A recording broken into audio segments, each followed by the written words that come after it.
Cordial saludo, bienvenidos al módulo de bacteriología. El tema de hoy que vamos a tratar es morfología bacteriana. Una parte bastante importante de la identificación y caracterización de las bacterias es su morfología. Tenemos que las bacterias son células, estas generalmente se encuentran en forma individual, pero algunos tipos o algunas familias de bacterias se agrupan y dan origen o forman de esta manera colonias, y esto es muy importante para identificar los diferentes grupos bacterianos, ya que las colonias son muy orientativas en cuanto a las diferentes características de tamaño, color, olor. Le permite al laboratorio identificar o agrupar un grupo bacteriano. Las bacterias son realmente pequeñas, estamos hablando de unidades entre micras y micrómetros y nanómetros, son células o son microorganismos realmente pequeños. Si los comparamos con otras células, son más pequeñas que un linfocito de mamífero, pero son algo más grandes que, por ejemplo, el virus de la fiebre aftosa. Si nos remitimos directamente a la clasificación de la forma, entonces tenemos 4 agrupaciones. Una forma de cocos, que son, ahorita entraremos a describir un poco más, que son redondeados; los bacilos, que son alargados; los espirilos son en forma, como su nombre lo dice, en forma de espiral; y hay unas famosas formas de involución que no son ni cocos, ni bacilos, ni espirilos, pero obedecen a algunas condiciones fisiológicas o algunas condiciones propias del crecimiento de las bacterias. Entonces los cocos, como les decía, son bacterias esféricas, son homogéneas. Hay una variación que son considerados cocobacilos, que básicamente no son son un poco alargados, pero no son tan alargados como un bacilo, y la mejor manera de identificarlos o asociarlos es con un grano de café. Son pequeños, entre 0,6 y 1 micras, y entonces aparecen, dependiendo de su agrupación, aparecen unos subtipos. Están los micrococos, que son células o son cocos en forma individual, son realmente pequeños. Están los diplococos, que es cuando las bacterias se agrupan por parejas. Tenemos los famosos estreptococos, que se agrupan en largas cadenas, y los estafilococos, que es característico pues para recordarlos como racimos de uvas. Todas estas características de agrupación se debe a su plano de división celular y a la propensión de las células hijas a permanecer unidas después de la división celular.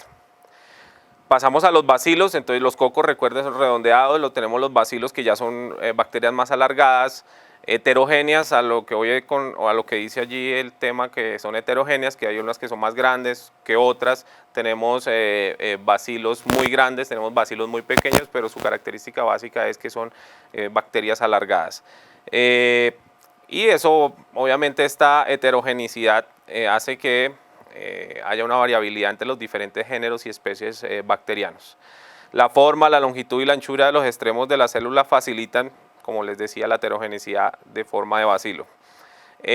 Una característica importante en cuanto a los bacilos, que las agrupaciones no son frecuentes. En algunos géneros o algunas especies se agrupan en ciertas formas de cadenas, pero no es frecuente verlas agrupadas, como sí sucede con los cocos. Pasamos entonces a los espirilos. Como les decía, son bacterias en forma de espiral. Dice la literatura que es considerado como un bacilo que se ha torcido y ha adoptado una forma de hélices, como en forma de bastones. La bacteria más característica, o que representa desde el punto de vista de salud animal y salud pública, es la Leptospira, es un espirilo. También aparece una clasificación muy general, que son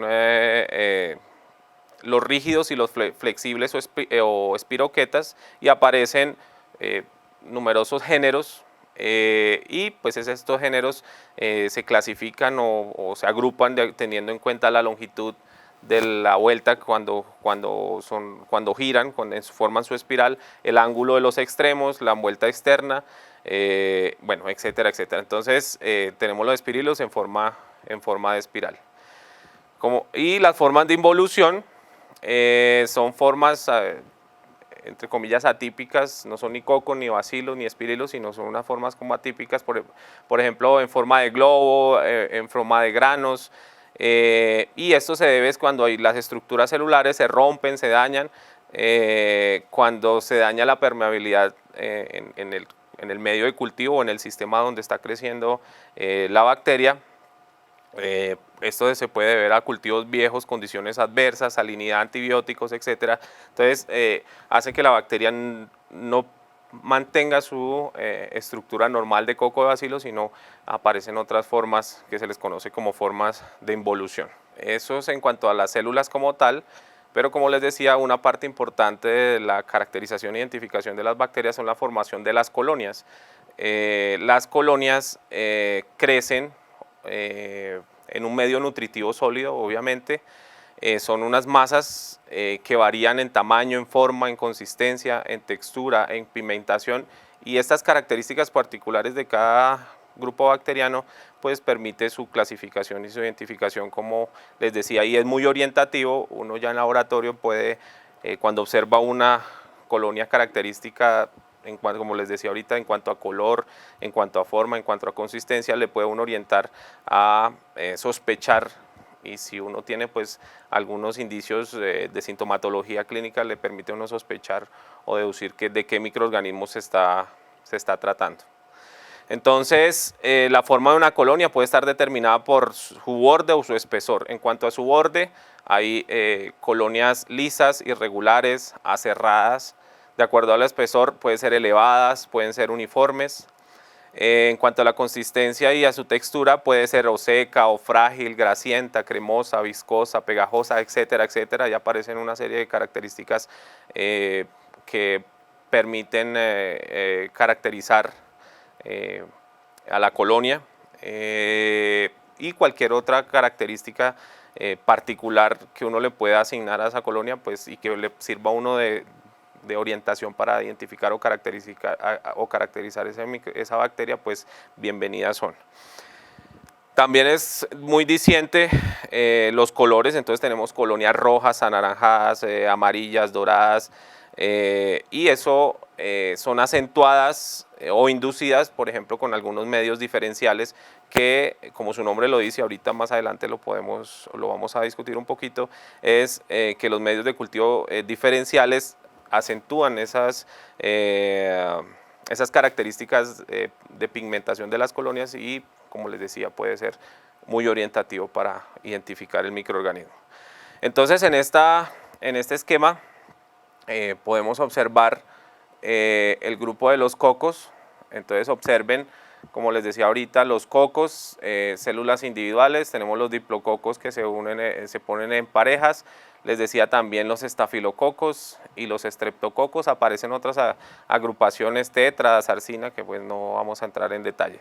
Y tenemos los bacilos, que como les decía, es un grupo también bastante heterogéneo. Generalmente no se agrupan. Algunos géneros forman cadenas y se le conoce como estreptobacilos, pero básicamente tenemos a los bacilos individuales, cocobacilos, que vean que no es ni coco ni bacilo, o sea, son como un granito de café, como les decía.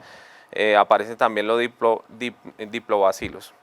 Y los que hablábamos ahorita, que son las espiroquetas, que son en forma de espiral o en forma de bastón, y aparecen otra serie de formas, como barras alargadas en coma o formas de involución. Pero la clasificación importante, grande, son los cocos, los bacilos y los espirilos, que son muy importantes desde el punto de vista de salud animal y de salud pública como tal. Entonces, como les decía, la morfología de las colonias bacterianas pueden ser levantadas, lisas, viscosas. Acá hay unos ejemplos, como el gonococo en el agar chocolate, es una colonia levantada, lisa y viscosa, como el estreptococo beta-hemolítico en agar sangre, tiene un borde irregular, un mate, y así pudiésemos hacer una lista esto es una manera de ejemplo, Por ejemplo, el bacilo de la tuberculosis tiene una apariencia rugosa, el bacilo del anthrax una apariencia rugosa también, y así pudiésemos hacer una lista bastante larga. A lo que voy es que la característica de estas colonias, como les decía, es orientativo en los diferentes agares para poderla identificar o caracterizar.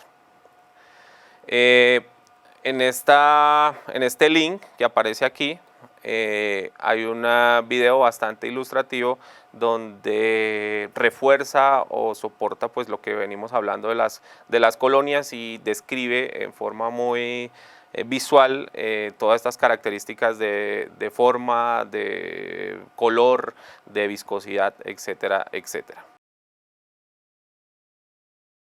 Hasta aquí llega el módulo de morfología bacteriana y como les decía al principio es un módulo bastante importante porque nos va a permitir, de acuerdo a las características, ya bien sea de la célula como tal o de sus colonias, poder identificar o caracterizar un microorganismo que esté causando una enfermedad en un individuo animal.